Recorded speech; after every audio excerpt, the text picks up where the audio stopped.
गणपति बप्पा मोरया, आप सभी का बहुत स्वागत है और आप सभी को गणेश उत्सव की ढेरों शुभकामनाएं। बप्पा आने वाले हैं, ऐसे में आखिरकार गणेश जी को कैसे मनाएं? क्योंकि कहा जाता है कि भगवान गणेश जी की आराधना बहुत ही सरल है और किसी भी काम को करने से पहले भगवान गणेश जी की आराधना यानी कि विघ्नहर्ता भगवान गणेश जी की पूजा करनी चाहिए।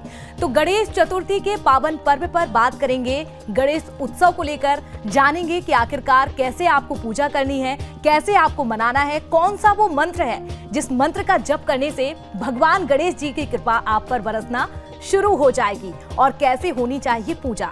तो चलिए इसी को लेकर चर्चा को आगे बढ़ाते हैं और हमारे साथ स्टूडियो में मौजूद हैं आचार्य संजीव अग्निहोत्री जी। पंडित जी, आपका बहुत स्वागत है। धन्यवाद। जय श्री राधे श्याम। गणेश चतुर्थी का ये महापर्व है, ऐसे में आप सबसे पहले हमारे दर्शकों को बताइए कि गणेश चतुर्थी पर कई शुभ योग बन रहे हैं और सबसे पहले इस बारे में बताएं कि कौन कौन से वो शुभ योग हैं जो गणेश चतुर्थी पर बन रहे हैं और उनका कितना असर हमारे जीवन पर पड़ने वाला है। जी जय हो, बहुत अच्छी बात है। देखिए, गणेश चतुर्थी अपने आप में ही सबसे सुंदर योग है और ये योग प्रायः हर महीने आता है और भाद्रपद शुक्ल पक्ष में जो गणेश जी का ये उत्सव है, गणेश चतुर्थी है और गणेश चतुर्थी भगवान गणेश जी को ही समर्पित है और हर महीने में। तो इसमें गणेश जी भगवान का बड़ा लोग पूजन करते हैं, समर्चन करते हैं। विश्व में सारी जगह, पूरे भारत में, सारे विश्व में भगवान गणेश जी की धूम मची हुई है और भगवान गणेश जी को जाकर के सबसे पहले लोग निमंत्रण देते हैं और उसके बाद गणेश जी को बड़े सादर आदर से लेके आते हैं और अपने घर में विराजमान करते हैं और ब्राह्मणों को बुला करके उनको आसन प्रदान करते हैं, विधिवत उनका स्नान कराते हैं, पूजा करते हैं। अपने मन की जो भी कामनाएं हैं वो भगवान गणेश जी को उनके समक्ष प्रस्तुत करते हैं। तो गणेश जी भगवान सुन कर के और हम सभी को, हमारी सभी मनोकामनाओं को पूर्ण करते हैं। ऐसे भगवान अष्ट सिद्धि नवनिधि से ओतप्रोत भगवान श्री गणपति भगवान हैं। जी जी, अगर देखिए आचार्य जी, कहा जाता है कि शुभ मुहूर्त में गणपति की स्थापना की जाए तो उसका फल जो है कई गुना ज्यादा बढ़ जाता है। तो आचार्य जी, अगर कोई घर में गणपति की मूर्ति की स्थापना कर रहा है तो उन्हें कब गणपति को घर लाना चाहिए और गणपति को घर लाने का शुभ मुहूर्त क्या है, पूजा का शुभ मुहूर्त क्या है? देखिए पहले तो गणेश जी को जाकर के उस प्रतिमा को जिसको आप लाना चाहते हो उनको निमंत्रण करके आना चाहिए और निमंत्रण के बाद फिर अगले दिन जाकर के उनको सादर उनको वंदना करके, और ये नहीं कि हम कोई मूर्ति लेके जा रहे हैं, कोई स्टेचू लेके जा रहे हैं, ये सब बातें ठीक नहीं है।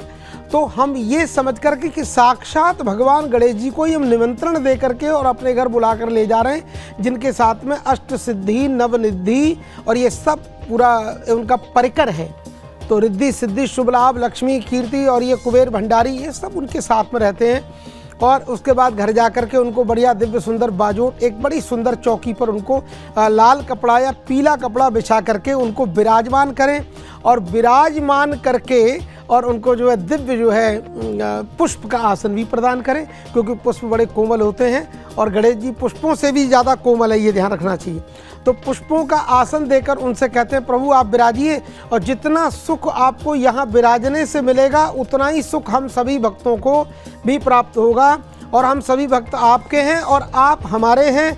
हम आपके लिए समर्पित भाव से आपकी पूजा करना चाहते हैं। आप हमारे घर में 5 दिन 7 दिन 9 दिन 10 दिन तक विराजमान रहे, हम आपके लिए अर्चना करते हैं, वंदना करते हैं। पंडित जी, देखिए इस बार का जो योग बन रहा है शनिवार का दिन है, ऐसे में जो शुभ मुहूर्त सामने आता है, कहीं ना कहीं जो लोग होते हैं जो अपने घर पर मूर्ति स्थापित करनी होती है उस समय मूर्ति के लिए जाते हैं, तो ऐसे में क्या उसी समय पूजा करनी चाहिए? घर लाने का मूर्ति जो हम स्थापित करते हैं उसका समय क्या होना चाहिए? कितने समय बाद मूर्ति की पूजा करनी चाहिए? इसको लेकर इस बार जो गणेश चतुर्थी का दिन है, शनिवार का दिन, क्या शुभ मुहूर्त है? देखिए, प्रातःकाल उठ करके अपने सभी नित्य नैमित्तिक जो कार्य करते हैं उनसे निवृत्त होके, प्रवृत्त होके और भगवान श्री गणेश जी में अपनी प्रवृत्ति को संलग्न करके, माने गणेश जी में पूर्ण मन को समर्पित करके और श्री भगवान जी को अपना विराजमान करें और विधिवत अच्छे किसी ब्राह्मण के द्वारा गणेश जी का पूजन कराएं, क्योंकि आवाहन के मंत्र गणेश जी के सभी नहीं जानते हैं। तो मंत्रों के सहित अगर भगवान का समंत्रक अगर पूजन होता है तो ये विधि भगवान को बहुत प्रिय है और हम लोग भाव से भी कर सकते हैं, ये ज़रूरी नहीं। तो गणेश जी को विराजमान करके पहले उनको बढ़िया सुंदर आसन प्रदान करें, फिर उनको जल से स्नान कराएं और जल से स्नान कराने के बाद पहले उनको उसके बाद पंचामृत आदि सबसे स्नान कराएं। सबसे बड़ी बात यह प्रातःकाल 6 बजे 8 बजे तक खूब उनको आदर सहित उनको विराजमान करें और इसके बाद आप 9 से लेकर 10:30 बजे तक गणेश जी को, इस बार क्योंकि शनिवार में गणेश चतुर्थी पड़ रही है तो इतने समय को अवॉइड करें। 9 से 10:30 बजे तक राहु काल है, उसमें न करें, कोई भी शुभ कार्य उसमें नहीं करना चाहिए। पर फिर भी हम लोग के लिए, क्योंकि अब हम लोग तो अपने बारे में सोचते हैं, गणेश जी तो स्वयं भगवान है, उनके लिए थोड़ी राहु काल है। राहु काल तो हम लोग के लिए कि अच्छे समय में, अच्छे घड़ी में, अच्छी बेला में भगवान का पदार्पण हो तो हमारे घर में शुभ हो, मंगल हो, आनंद हो। तो इस बीच में न करके और विशेष मुहूर्त जो है 11:30 पौने 12 से और 12:30 बजे तक आप गणेश जी के लिए स्थापित करें। उस समय साक्षात श्री हरि भगवान हमारे सामने उपस्थित रहते हैं और वो जब रहते हैं तो सारे काम मंगल होते हैं। मंगल भवन अमंगलहारी द्रवहु सुदशरथ अजर बिहारी, क्योंकि साक्षात मंगल मूर्ति भगवान गणेश जी हैं। उनका पदार्पण इस समय में होता है, इस मुहूर्त में होता है, तो बहुत ही उत्तम पुण्य फल प्रदान करने वाला है। दूसरी बात, अगर समय निकल जाता है, बहुत से बहन भाइयों का निकल जाता है, मैंने देखा है, तो शाम को प्रदोष बेला में भी भगवान गणपति महाराज का और आवाहन पूजन उनको आसन प्रदान करके और दिव्य दीप दान करें और दिव्य कीर्तन मजीरा आदि बजाकर हारमोनियम तबला से और भगवान जी के गीत गाएं, मंगल गीत गाएं मंगल मूर्ति को। और मोदक प्रिय मोदक मंगल दाता, तो मोदकों का भोग लगाएं, तरह तरह के फलों का भोग लगाएं, नारियल चढ़ाएं। ऐसे करने से भगवान गणेश जी बहुत प्रसन्न होते हैं, आपके घर में रिद्धि सिद्धि और सुख शांति प्रदान करते हैं। आचार्य जी, एक और सवाल कि जब हम मूर्ति के लिए जाते हैं स्थापना के लिए, तो उस समय कितने लोगों को जाना चाहिए? और जब भगवान गणेश जी हमारे घर पर आते हैं, हमारे दरवाजे के अंदर आते हैं, उस समय घर का किस तरह से वातावरण होना चाहिए? कौन सा वो मंत्र है जिसका उच्चारण होना चाहिए? क्योंकि हमारे हिंदू धर्म में बड़ी मान्यता होती है मंत्रों का और उसका असर भी पड़ता है। बिल्कुल, देखिए आपने कहा कितने लोग जाएं, तो अगर कोई हमारे यहाँ अतिथि आता है जिसे हम बहुत प्रेम करते हैं, जिसे हम बहुत कुछ समझते हैं, तो भैया जिसको आप कुछ समझते हो तो आप कम से कम 10-20 लोगों को लेके जाते हो कि भैया चलो चलो वो आ रहे हैं, अमुक अमुक श्रीमान हैं, अमुक अमुक वो बहुत बड़े आदमी। तो इस तरह से बड़े भाव से 10-20 लोग जाते हैं। तो आप भी बड़े भाव से पवित्र मन बना करके और बढ़िया दिव्य हाथ में दूर्वा घास लेकर, क्योंकि दूर्वा गणेश जी को बहुत प्रिय है, तो दूर्वा दल प्रियाय महागणपतये नमः आदि आदि मंत्र है। तो गणेश जी को पहले दूर्वा से उत्तम जो है गंगाजल मिश्रित जल अभिषिंचन करें। तो जैसे कभी कोई मंगल यात्रा निकलती है ना, तो हम आम के पत्तों से या दूर्वा घास से उनके आगे जल वल छिड़क के चलते हैं। तो ऐसा करने से गणेश जी बहुत प्रसन्न होंगे और आपके लिए आपका स्वागत भी स्वीकार करेंगे और आपके मनोरथों को पूर्ण करेंगे। तो ऐसे जाना चाहिए। तो ये भाव है, ये आपने बहुत अच्छी बात पूछी। जी जी आचार्य जी, आपने गणेश जी के आगमन के लिए तो बता दिया कि कैसे प्रसन्न हो जाएंगे, लेकिन गणेश जी तो आ रहे हैं, उनका पूरा परिवार भी साथ में आए। शंकर जी की बात करें, पार्वती जी की बात करें, रिद्धि सिद्धि की बात करें, तो ऐसा क्या करना चाहिए कि वो पूरे परिवार के साथ आए और सभी की कृपा अपने भक्तों पर बरसाएं? बिल्कुल बिल्कुल, देखो सभी का सादर, देखो गणेश जी का अगर आप आदर करते हो तो क्योंकि गणेश जी के ये परिकर हैं, है ना, तो परिकर क्योंकि साथ में ही चलता है, तो अगर गणेश जी का आपने मान सम्मान किया तो अब वो सारे परिकर का अपने आप मान सम्मान हो गया, वो सब बड़े प्रसन्न हो गए। देखो साहब, हमारे जो मुख्य हैं उनका सम्मान हो गया, हमारे जो मुख्य जो हमारे भगवान हैं उनका सम्मान हुआ, तो सबका सम्मान हो जाता है। और उन सब का भी प्रणाम करते हुए बड़े भाव से और महाराज डमरू बजाते हुए, शंख घड़ियाल बजाते हुए, हमारा इस तरह की घंटी आदि बजाते हुए और भगवान को लेके आए। जैसे हम किसी का सम्मान करते तो बैंड बाजा लेके जाते हैं, होता है कि नहीं? तो इस तरह से अगर आप करते हो, बहुत अच्छी बात आपके चैनल के द्वारा मैं ये कह रहा हूँ और आपने पूछी, बहुत धन्यवाद। तो इस तरह सम्मान जो एक प्रकार से होता है, उस तरह से सम्मान करके विधि विधान से अगर आप लाते हैं तो समझ लो कि भगवान गणेश जी आपको निश्चित कृपा प्रदान करने वाले। बिल्कुल आपने सही कहा कि देखिए पूरे विधि विधान के साथ अगर हम आराधना करते हैं तो निश्चित तौर पर हमें उसका फल भी मिलता है। लेकिन महाराज जी, कोई भी पूजा बिना सामग्री की अधूरी होती है। एक लिस्ट बनाना बहुत जरूरी हो जाता है कि आखिरकार क्या भगवान गणेश जी को पसंद है, क्या नहीं है, किस तरह से क्या क्या सामग्री होनी चाहिए। तो इसको लेकर भी आप दर्शकों को बताइए कि लिस्ट कैसे इसको लेकर तैयार करनी है। देखिए, लिस्ट तो साहब बिल्कुल हमारे आचार्य जी जो लोग होते हैं पूजा कराने वाले, वो यजमान को दे ही देते हैं। तो उसमें साहब यही मुख्य है कि साहब नारियल लें, रोली है, कुमकुम और सिंदूर है, अबीर है, गुलाल है, मेहंदी है, ये सब श्रृंगार की वस्तुएं, ये सब भगवान को चढ़ानी चाहिए। और इत्र है, गंध अक्षत है, चावल है, पुष्प, धूप, दीप, नैवेद्य भगवान के लिए मोदक प्रिय है, मोदक बहुत अच्छे लगते हैं, तो गणेश जी को मोदक खरीदें। तरह तरह के फल, शरीफा का फल है, आम का फल है, हमारा अमरूद फल भगवान को बड़ा प्रिय है, जामुन के फल बड़े प्रिय हैं। ये सब फल लेकर के और भगवान को अर्पित करें। भगवान गणेश जी और नारंगी बहुत खाते हैं, नारंगी बड़ा अच्छा फल है, जो हम उसको संतरा भी बोलते हैं। तो आदि आदि सभी फलों को भगवान प्रेम से पाते हैं। और कपित्थ जम्बू फलचारु भक्षणम, कपित्थ माने कैथ का फल, जो बहुत खट्टा मीठा हो, बड़ा कड़क होता है, आपने देखा होगा। तो हाथी या फिर गणेश जी बहुत ही प्रेम से खाते हैं। और एक आश्चर्य की बात आपके चैनल पर कह दूं जी कि कपित्थ माने कैथ का फल गणेश जी जब खाते हैं, हाथी जब खाता है तो साबुत खाता है, बिल्कुल साबुत।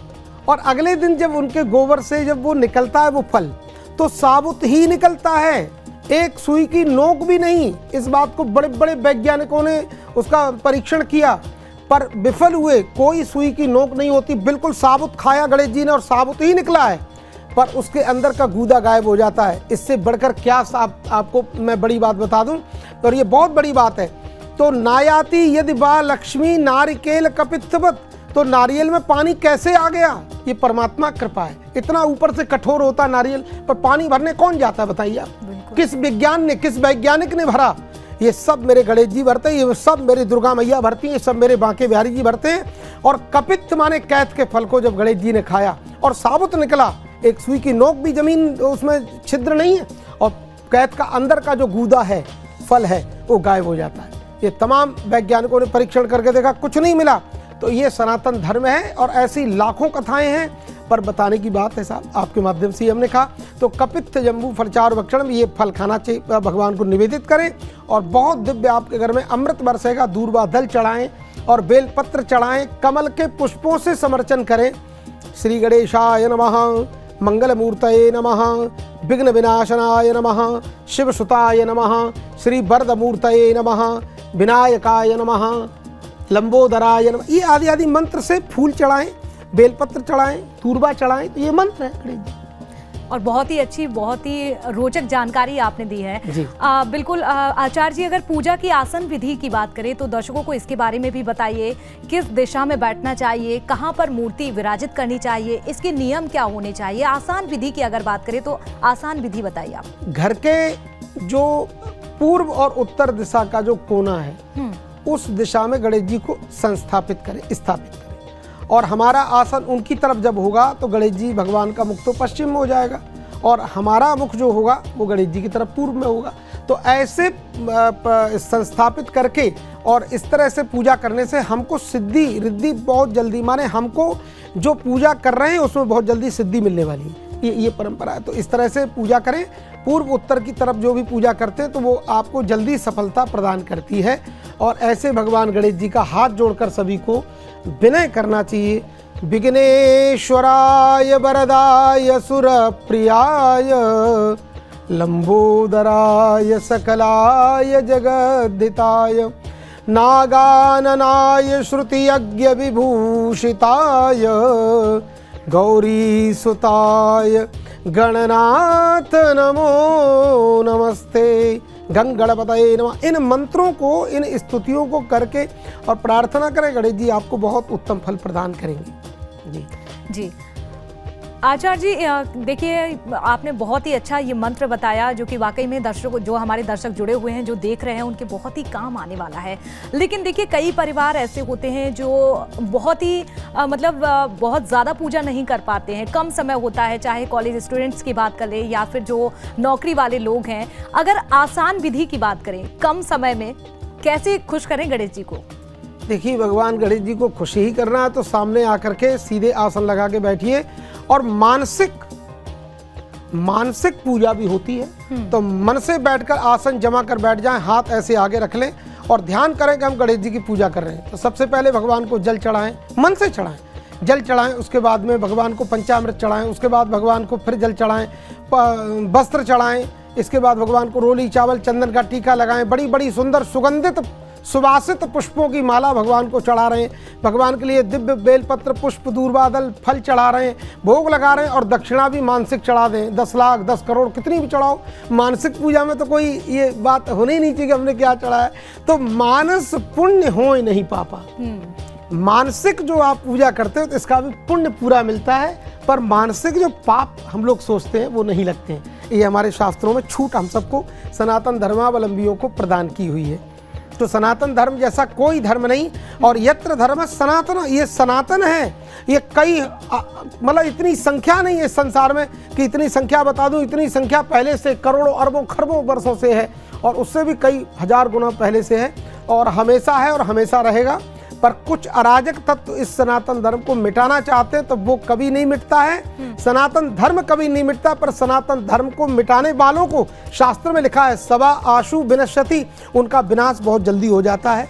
जी बिल्कुल। और ये बहुत ही अच्छी जानकारी आपने दी कि देखिए मानसिक रूप से भी अगर आप पूजा करते हैं तो वो भी गणेश जी स्वीकार कर लेते हैं बहुत जल्दी। बिल्कुल आचार्य जी, लेकिन अगर हम अपने घर पर मूर्ति लाते हैं तो मूर्ति कैसी होनी चाहिए, किस चीज़ की बनी होनी चाहिए? क्योंकि बहुत से लोग मिट्टी की लाते हैं, कोई गोबर की लाता है, कोई चांदी की लाता है, तो इसको लेकर क्या मान्यता है और उस मूर्ति की पूजा कैसे करनी है? देखिए, सर्वोच्च तो देखो, ये 2 बातें बोलूंगा मैं। सर्वोच्च अगर है तो स्वर्ण की मूर्ति लाएं और चांदी की लाएं, उससे नीचे पीतल की लाएं। उसके बाद फिर आप अगर चाहते तो मिट्टी की भी ला सकते हैं। और इसके साथ अगर गौ, शुद्ध भारतीय विशुद्ध वेद लक्षणा जो गौ माता है, अगर उस गाय के गोबर की बनी हुई मूर्ति बनाते हैं उसमें कलावा लपेट के, तो कहना ही क्या है। आजकल कुछ हमारी ऐसी संस्थाएं हैं, भारतीय संस्थाएं, जो देश को अच्छा उत्तम काम करने के लिए कुछ लोग बना रहे हैं गोबर की, तो उन मूर्तियों को भी आप ला सकते हैं, उनकी स्थापना करें, चाहे आप घर में विराजमान रखें, चाहे विसर्जन करें। पर मेरे हिसाब से गणेश जी का विसर्जन नहीं होना चाहिए,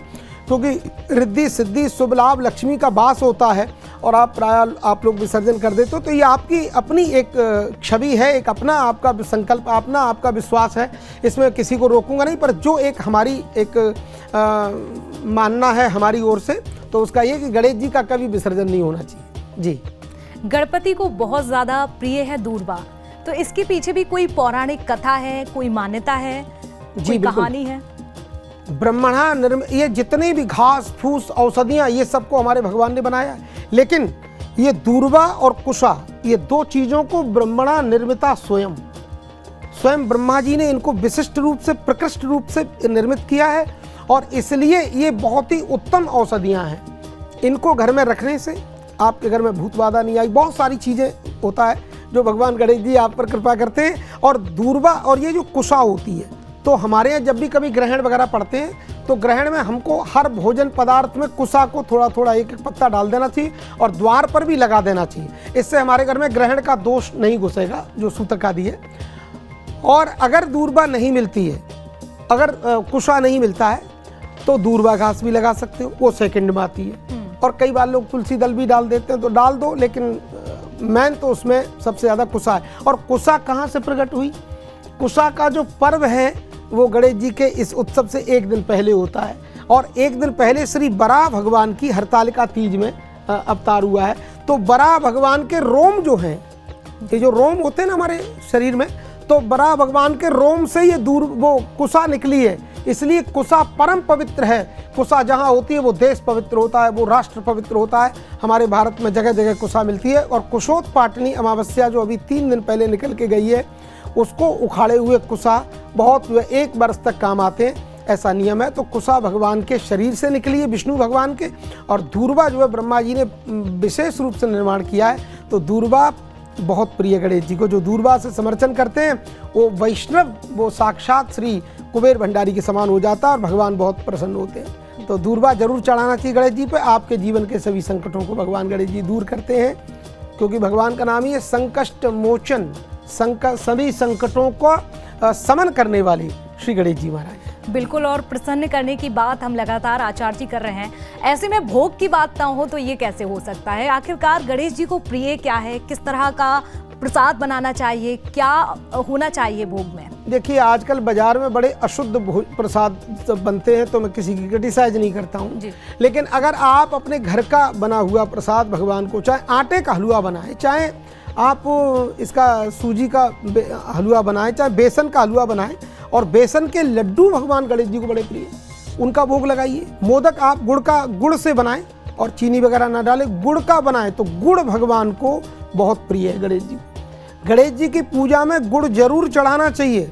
और जो लोग, याद रखिए, जो लोग गुड़ खाते हैं डेली, उनके जीवन की चमक, आभा, कांति कभी कम नहीं होती है, आयु को बढ़ाता है और शरीर के सारे जो कहते नहीं ब्लॉकेज हो गए हैं, वो सारे ब्लॉकेज को खोल देता है। गुड़ को बड़ा आप लोगों ने हल्के में लिया है, अरे मेरे भाई बहन हल्के मत लीजिए। सबसे पहले गुड़ बना और गुड़ को फिल्टर करके तकनीकी के द्वारा फिर ये चीनी बनी है। तो पहले गुड़ है, तो उससे भी पहले, गुड़ से भी पहले गन्ना है। तो हमारे गणेश जी को गन्ना बहुत प्रिय है, इक्षुदंड कहते हैं, संस्कृत में इक्षुदंड कहते हैं। और गन्ना जरूर भगवान गणेश जी को चढ़ाओ, आहा क्या बात है। और पत्तों सहित चढ़ाना चाहिए, गणेश जी बड़े प्रसन्न होते हैं। आप लाके रख ही दो। और देखो, गन्ना चढ़ाने से आपको दो चीज होगी, एक तो गणेश जी को प्रिय बहुत है, दूसरी बात गन्ना चढ़ाने से लक्ष्मी की प्राप्ति होती है। और तरह तरह के फल, नारियल फल आदि सब भगवान को चढ़ाइए, गणेश जी बड़े प्रसन्न हो जाते हैं, आनंद कर देते हैं।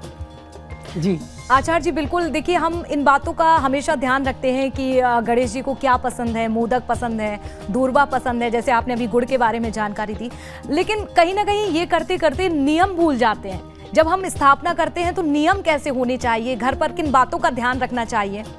देखिए, एक तो बड़ी शांति का वातावरण हो, हम किसी विशिष्ट अतिथि को, विशिष्ट व्यक्ति को, और यहाँ तक अतिथि शब्द नहीं यहाँ कहना चाहिए, क्योंकि अतिथि तो एक छोटी मोटी बात हो गई जी, पर अतिथि भी भगवान के समान होता है। पर ये तो साक्षात भगवान है। करो तो शांतिम भगवान गणेश, भगवान शब्द आया, तो भगवान को लाने पर भी घर में अगर अशांति का वातावरण है, गणेश जी एक तरफ बैठे, आप पहले लड़ने लग गए, तो ऐसा मत करें।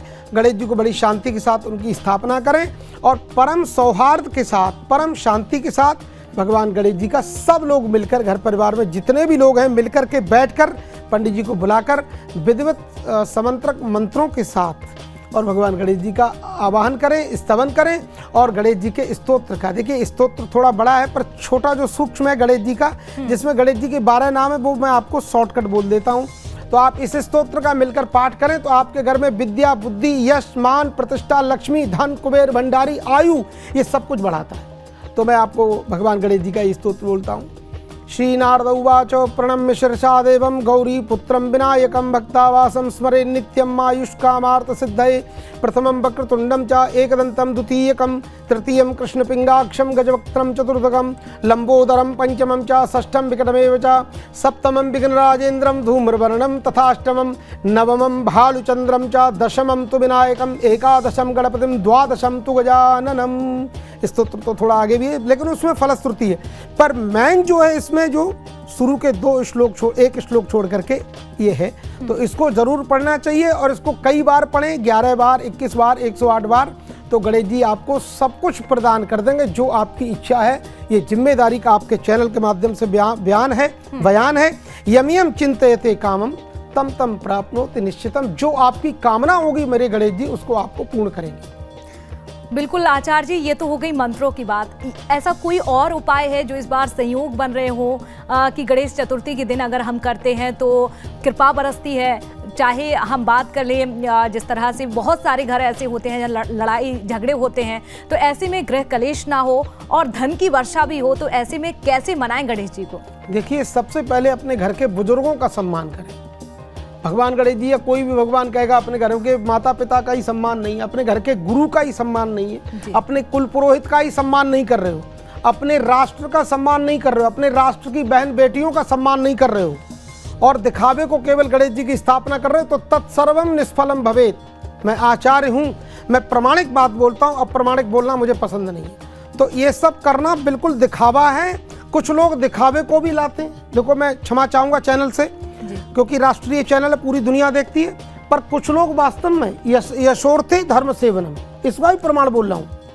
तो इसके लिए भी लोग दिखावे के लिए भी भागवत कथा करते हैं, बड़े बड़े यज्ञ अनुष्ठान करते हैं। तो दिखावा मत करिए, क्योंकि दिखावा समाज के लिए मेरे भाई बहन कर सकते हो, पर भगवान से दिखावा नहीं कर सकते हो। भगवान तो आपके अंदर की सब कुछ जानता है, इसलिए भगवान को वास्तविक साथ लाएं। सबसे पहले अपने घर की गऊ का सम्मान, अपने घर की अपनी माँ का सम्मान, अपनी दादी माँ, बुजुर्ग जो भी हैं उन सब का सम्मान मान करते हुए इसके बाद भगवान जी के पास जाकर केवल बैठ जाइए तो तुम्हारा कल्याण होगा। पूजा करना तो मेरे भाई बहुत दूर की बात है, पर सबका मान सम्मान करते हुए, सबको लेकर के वसुधैव कुटुंबकम, ये सब जो ये वसुधा जो है ये हमारा सब एक कुटुंब है, कोई गैर नहीं है, कोई पराया नहीं है। सवई भूमि गोपाल की कैसन करें विरोध। ये सारा ब्रह्मांड, सारी सृष्टि, सारी दुनिया जब भगवान की है और हम भी भगवान के और आप भी भगवान के, तो विरोध आपसे कैसे करें? विरोध आपका क्यों करें? क्योंकि आपके अंदर भगवान है, मेरे अंदर भगवान है। तो इसलिए सबका मान सम्मान करें और फिर गणेश जी को विराजमान करें, शालिग्राम जी को विराजमान, जिसको भी आप मानते हो उसको करें, आपका कल्याण निश्चित है। बिल्कुल, यानी कि सच्चे मन से आराधना करनी चाहिए और सच्चे मन से अगर आप पूजा आराधना करते हैं तो गणेश भगवान इतने सरल हैं कि वो प्रसन्न भी हो जाते हैं, अपनी कृपा भी बरसाते हैं। बहुत धन्यवाद आचार्य जी आपका आने के लिए स्टूडियो में। धन्यवाद। जय श्री राधे श्याम। हमारे दर्शकों को जानकारी साझा करने के लिए, बताने के लिए कि आखिरकार इस गणेश चतुर्थी पर आपको क्या करना है, कौन से नियमों का पालन करना है और कौन सा वो अचूक मंत्र है जो आपको जरूर जप करना है, ताकि न केवल भगवान गणेश जी की बल्कि हर आपको बता दें रिद्धि सिद्धि की कृपा भी बरसे और पूरे परिवार की कृपा आपके परिवार पर बरसे। इसी के साथ हमें दीजिए इजाजत और देखते रहिए न्यूज स्टेट। नमस्कार। हर हर महादेव। अच्छा, ये आपका डिजिटल प्लेटफॉर्म है तो क्लोजिंग एक बार फिर से कर लेंगे। गलत हो गया, क्लोजिंग एक बार फिर से कर लेती हूँ, ठीक है? एक बार मुझे हर हर महादेव बोलना। क्या हर हर महादेव बोलना लास्ट में? हाँ ठीक। तो देखिए गणेश जी की आराधना कैसे करनी है, कैसे उनकी पूजा करनी है ताकि गणेश जी की कृपा आप पर बरसे, कैसे विधि विधान से करनी है और कौन सा वो मंत्र है, कौन सा वो भोग है, ताकि आप ये उपाय करें और गणेश जी आपके घर पर आए, आप पर कृपा बरसे।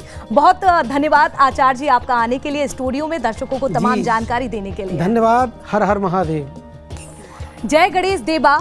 इसी के साथ न्यूज नेशन स्तुति में फिलहाल इतना ही। देखते रहिए आप। नमस्कार।